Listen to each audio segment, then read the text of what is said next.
बद्रीनाथ धाम में बदला मौसम का मिजाज, तेज बारिश के बीच श्रद्धालुओं ने की बद्री विशाल की पूजा अर्चना।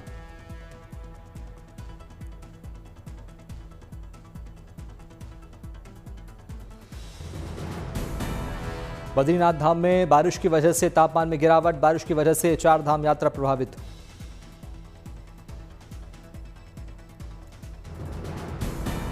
उत्तराखंड में हो रही बारिश की वजह से कम हुई चार धाम यात्रा करने वाले श्रद्धालुओं की संख्या। अब तक बद्रीनाथ धाम में करीब 66,000 श्रद्धालुओं ने किए दर्शन।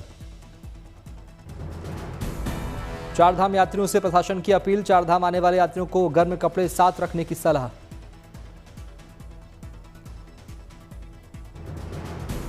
बद्रीनाथ धाम में सुरक्षा को लेकर किया गया बड़ा बदलाव, आईटीबीपी ने शीतकालीन सुरक्षा के बाद आईआरबी को सौंपा जिम्मा। दिल्ली एनसीआर में मौसम ने ली करवट, रिमझिम बारिश के बाद गर्मी से मिली राहत। नोएडा में भी धूल भरी आंधी के बाद हुई बारिश, यातायात प्रभावित होने से लोगों को हुई दिक्कतें।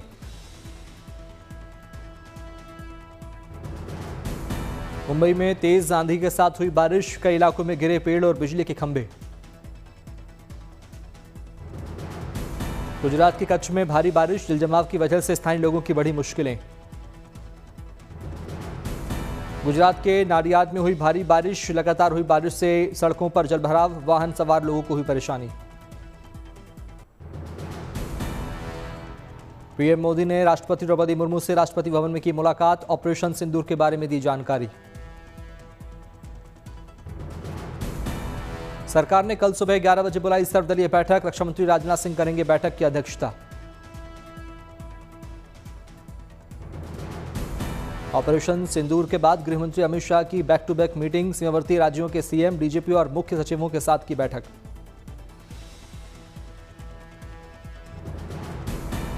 ऑपरेशन सिंदूर को लेकर कांग्रेस वर्किंग कमेटी की बैठक, कांग्रेस चीफ खड़गे, महासचिव केसी वेणुगोपाल समेत राहुल गांधी रहे मौजूद।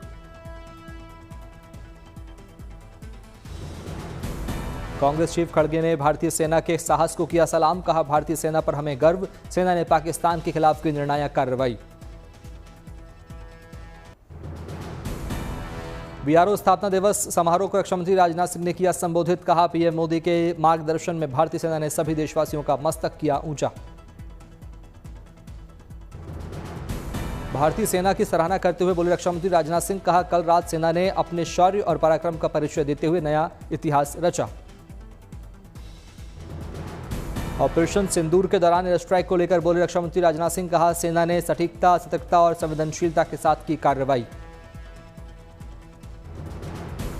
पहलगाम आतंकी हमले को लेकर भारत के एक्शन पर रक्षा मंत्री की प्रतिक्रिया, कहा हमने जो लक्ष्य तय किए थे उन्हें सटीकता के साथ ध्वस्त किया, कोई भी नागरिक ठिकाना प्रभावित नहीं हुआ। रक्षा मंत्री राजनाथ सिंह ने भारतीय सेना के अदम्य साहस को किया नमन, बोले हमने अपनी सरजमी पर हुए हमले का जवाब देने के लिए राइट टू रिस्पॉन्ड का किया इस्तेमाल।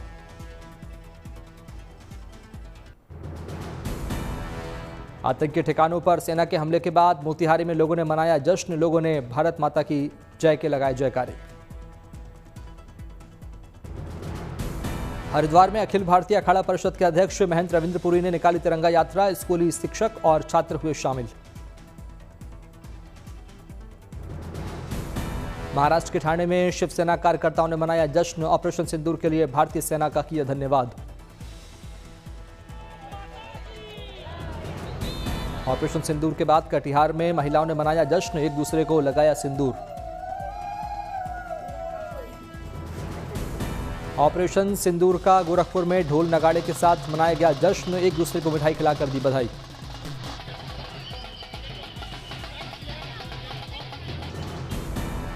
सोनीपत में भूतपूर्व सैनिकों ने मनाया ऑपरेशन सिंदूर का जश्न, लगाए भारत माता के जयकारे, कहा अगर जरूरत पड़ी तो हम सीमा पर जाने के लिए तैयार।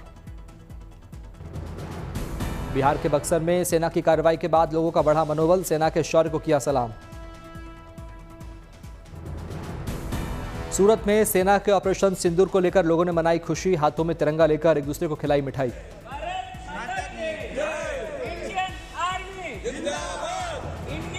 किशनगंज के युवाओं ने भारतीय सेना की कार्रवाई के बाद गांधी चौक पर फोड़े पटाखे, मिठाइयां बांटकर मनाया जश्न। पाकिस्तान के आतंकी ठिकानों पर भारतीय सेना की कार्रवाई का सहरसा में मनाया गया जश्न, हिंदुस्तान जिंदाबाद के लगाए नारे।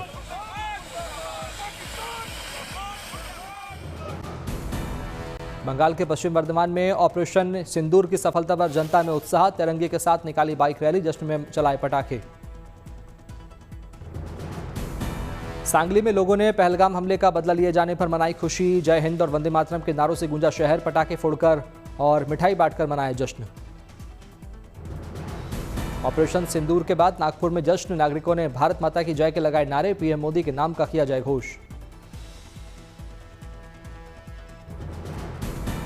भारत द्वारा पाकिस्तान को मुंहतोड़ जवाब दिए जाने के बाद जालना में जश्न, लोगों ने पटाखे फोड़कर किया सेना का अभिनंदन, जोरदार नारों से गूंजा माहौल।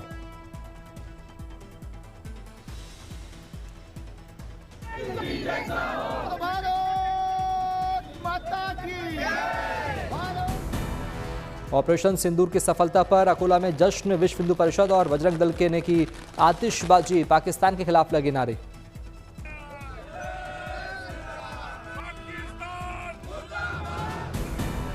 महाराष्ट्र के संभाजीनगर में बीजेपी कार्यकर्ताओं ने सिंदूर ऑपरेशन का सफलता का मनाया जश्न, बोले हिंदुस्तान की तरफ आंख उठाने वालों को हर बार मिलेगा मुंहतोड़ जवाब। बुल्डाना में भी बीजेपी कार्यकर्ताओं में दिखा गजब का जोश, भारत माता की जय के नारों के साथ आतिशबाजी कर किया खुशी का इजहार। काशी में भी दिखी ऑपरेशन सिंदूर की सफलता की खुशी, लोगों ने सिंदूर लगाकर, लड्डू खिलाकर, आतिशबाजी के साथ ढोल नगाड़े बजाकर मनाया जश्न। पुणे में बीजेपी कार्यकर्ताओं ने श्रीमंत दगड़ू सेठ हलवाई मंदिर में की पूजा अर्चना, ऑपरेशन सिंदूर की सफलता को लेकर जताई खुशी। वाराणसी में ऑपरेशन सिंदूर की सफलता पर गंगा किनारे जताई खुशी, भारत माता और भारतीय सेना के जय घोष के साथ उतारी गई मां गंगा की आरती। दिल्ली में सिविल डिफेंस मॉक ड्रिल के तहत हुआ ब्लैकआउट, रात 8 बजे से 8:15 तक छाया रहा अंधेरा। लखनऊ के पुलिस लाइन में की गई मॉक ड्रिल, सभी विभागों ने दिखाई हिस्सेदारी, सीएम योगी भी रहे मौजूद। हिमाचल प्रदेश में भी संपन्न हुई मॉक ड्रिल, गृह मंत्रालय के आदेश अनुसार मॉक ड्रिल के तहत सायरन बजने के बाद शिमला में किया गया ब्लैकआउट। गुजरात के सूरत में भी पूरी हुई मॉक ड्रिल, सभी विभागों ने सफलतापूर्वक निभाई अपनी भूमिका। ग्वालियर में भी सायरन बजते ही हुआ ब्लैकआउट, ऑफ मॉक ड्रिल के तहत पूरे शहर में हुआ अंधेरा।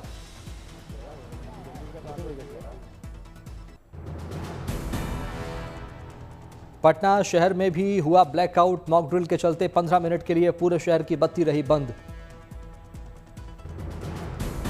आगरा में भी हुई मॉक ड्रिल, आपात स्थिति से निपटने के लिए घायलों के रेस्क्यू, प्राथमिक उपचार और अन्य राहतों का किया गया रियल टाइम अभ्यास। जालंधर में कोऑपरेटिव बैंक की बिल्डिंग में की गई मॉक ड्रिल, इस दौरान भारी पुलिस फोर्स की गई तैनात, बैंक में घायलों को स्ट्रेचर पर बाहर लाने की हुई ड्रिल। कोटा में हुई सिविल डिफेंस मॉक ड्रिल, हवाई हमले की सूचना पर दिखा क्विक रिस्पांस, समय पर शुरू किए गए राहत बचाव कार्य। कटनी में हुआ मॉक ड्रिल, बिल्डिंग में आतंकवादी घुसने और आग लगने की आपदा का किया गया मॉक ड्रिल, ब्लैकआउट के दौरान ट्रैफिक को भी कंट्रोल करने की हुई कोशिश।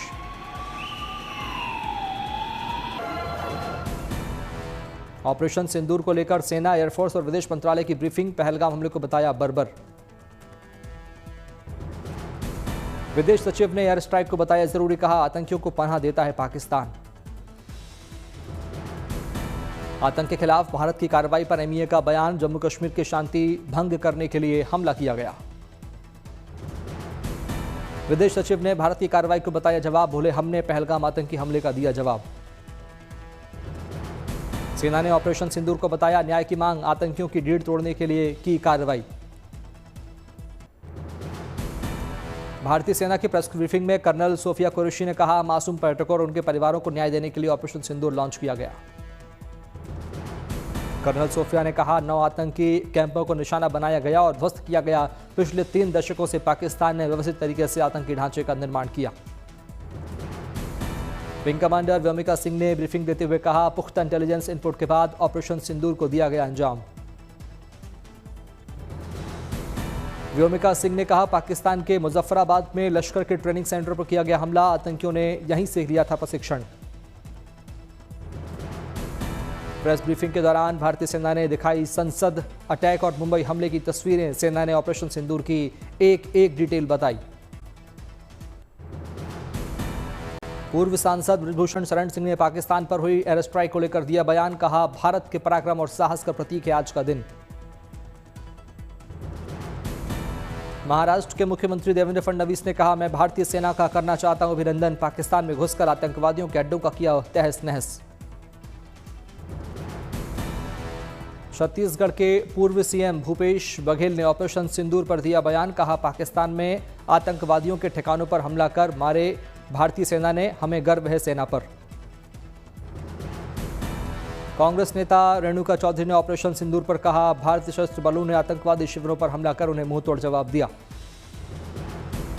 ओडिशा के सीएम मोहन चरण मांझी ने ऑपरेशन सिंदूर पर दिया बयान, कहा भारतीय नौजवानों ने पाकिस्तानी आतंकवादी के 9 ठिकानों को किया ध्वस्त। पाकिस्तान के आतंकी ठिकानों पर हमले का इजराइल ने खुलकर किया समर्थन। भारत में इजराइल के राजदूत ने एक्स पर पोस्ट कर लिखा, इजराइल भारत के आत्मरक्षा के अधिकार का समर्थन करता है। ऑपरेशन सिंदूर के बाद भारत के समर्थन में आया फ्रांस के विदेश मंत्री ने कहा, हम आतंकवाद के संकट से खुद को बचाने की भारत की इच्छा को समझते हैं। फ्रांस ने दोनों देशों को संयम बरतने की कही बात। ऑपरेशन सिंदूर के बाद रूस की आई प्रतिक्रिया, रूस के विदेश मंत्रालय ने आतंकवाद की कड़ी निंदा की। वहीं भारत पाकिस्तान के बीच बढ़ते सैन्य टकराव पर गहरी चिंता जताई। भारत के एक्शन के बाद राष्ट्रीय सुरक्षा सलाहकार अजीत डोभाल ने अमेरिकी एनएसए और विदेश मंत्री मार्को रूबियो से बातचीत की, कार्रवाई के बारे में पूरी जानकारी दी। भारत के पड़ोसी चीन ने आतंकवाद का किया विरोध, कहा भारत और पाकिस्तान दोनों से शांति और स्थिरता को प्राथमिकता देने की अपील। दिल्ली में वायु प्रदूषण से निपटने के लिए सरकार का बड़ा कदम, कैबिनेट मीटिंग में क्लाउड सीडिंग ट्रायल को मिली मंजूरी। आईआईटी कानपुर की मदद से होगा पूरा ट्रायल। योजना के तहत आउटर दिल्ली के 100 वर्ग किलोमीटर क्षेत्र में 5 बार की जाएगी क्लाउड सीडिंग। एक बार की क्लाउड सीडिंग पर 66 लाख रुपए का खर्च अनुमानित, सरकार ने 3 करोड़ 21 लाख का बजट किया पास। मुख्यमंत्री गुप्ता की अगुवाई में दिल्ली कैबिनेट ने ऑपरेशन सिंदूर पर धन्यवाद प्रस्ताव पारित किया। प्रस्ताव में कहा गया, ऑपरेशन सिंदूर नए भारत की एकता, संकल्प और शक्ति का प्रतीक। भारत ना तो भूलता है और ना ही माफ करता है।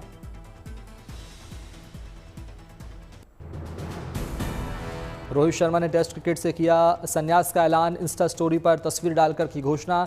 2024 में T20 वर्ल्ड कप जीतने के बाद इस फॉर्मेट से पहले ही ले चुके हैं संन्यास। 26 दिसंबर को रोहित शर्मा ने खेला था आखिरी टेस्ट मुकाबला। अब तक 67 टेस्ट मुकाबलों में 12 शतकों और 18 अर्धशतक की मदद से बनाए हैं 4301 रन। अब जून में इंग्लैंड के खिलाफ होने वाली सीरीज में टीम को मिलेगा नया टेस्ट कप्तान। इस दौड़ में जसप्रीत बुमराह, केएल राहुल, शुभमन गिल और ऋषभ पंत का नाम सबसे आगे। रोहित के टेस्ट से संन्यास की घोषणा के बाद बीसीसीआई ने किया post, social media platform X पर लिखा, thank you captain, we are proud of you Hitman. Mirzapur में पोते ने दादी का सपना किया साकार, हेलीकॉप्टर से अपनी दुल्हन लेकर पहुंचा घर। गांव में हेलीकॉप्टर से उतरी दुल्हन।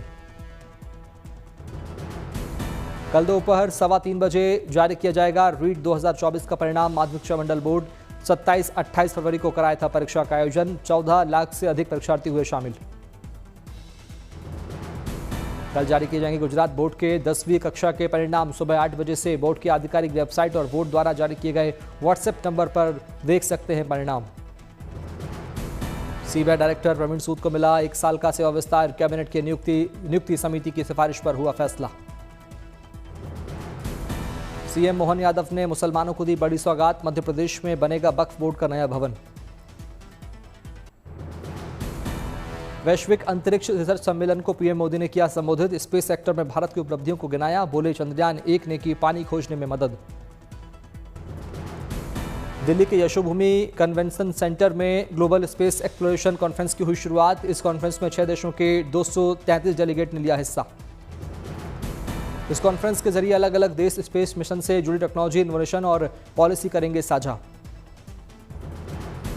हिमाचल कैबिनेट की शिमला में हुई अहम बैठक। वाइल्ड लाइफ विंग को शिमला से धर्मशाला शिफ्ट करने को मिली मंजूरी। देहरादून के कॉलेज के फेलिसिटेशन सेरेमनी में शामिल हुए सीएम धामी, युवाओं को दिए सफलता के गुर।